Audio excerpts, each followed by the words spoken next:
இப்போ ஜெயம் ரவிக்கு மாந்திரிகம் இப்போ கெனிசானால தான் பண்ணப்பட்டிருக்கா அப்படின்னாக்கா கண்டிப்பாக ஒரு அஃபையரில் இருக்கிறவங்க இது அவங்க பண்ணியிருக்காங்கன்னா அவங்களோட தனிப்பட்ட வாழ்க்கை. நம்ம பொதுவாக என்ன பார்க்கலாம்னா ஒரு அஃபையரில் இருக்கிறவங்க இன்னொரு அஃபையரில் இருக்கிறவங்கள தன் பால் கட்டுப்பாட்டில் வைக்கணும், தன் சொல்கிறத கேட்க வைக்கணும்.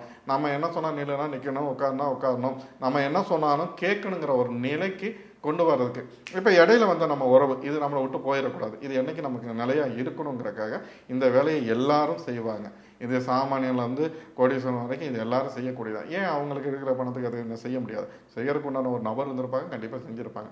ஆனால் அந்த எக்ஸ்ட்ரீம் லெவலில் அவருக்கு இந்த ரத்த வாந்தி எடுத்தது இதெல்லாம் வந்து அது ஒரு கட்டக்கதை, அதெல்லாம் இது கிடையாது. எந்த ஒரு இதுலையும் பார்த்தீங்கன்னா அது அழிக்கிறதுக்கு உண்டான வேலை. இங்கே அழிக்கிறதுக்கு உண்டான ஈவன் ஜெயம் ரவிங்கிற ஒரு கேரக்டரை சுற்றி தான் இவங்க 2 பேரும் ஓடிட்டு இருக்காங்க. அப்போ இவர் இல்லைன்னா இவங்க 2 பேர் இருந்து என்ன பிரயோஜனம்? அதனால அந்த விஷயங்கிறது ஒரு எக்ஸ்ட்ரீம் லெவலில் அவர் ஒரு குறையா சொல்றது கூட அதை சொல்லியிருக்கலாம். மற்றபடி அது கிடையாது.